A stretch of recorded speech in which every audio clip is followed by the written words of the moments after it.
I'm very sorry, Baby Lynn. Walang kapatawaran yung ginawa sa akin ng babaeng yun. Ninakaw niya sa akin yung asawa ko!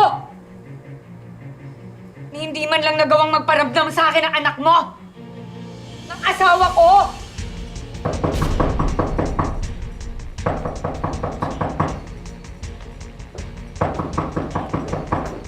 Sandali!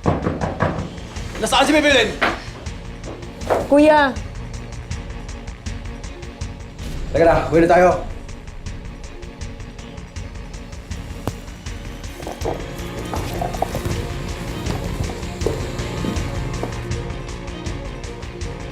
Hindi pa ito ang huli.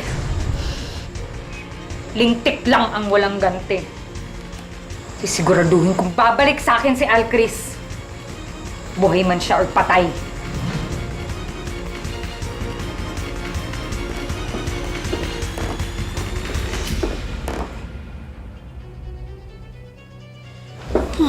Paano si Alcris, ma? Nakakatakot naman yung mga kuya. Nakita mo kung paano tumingin yung mga kuya, di ba?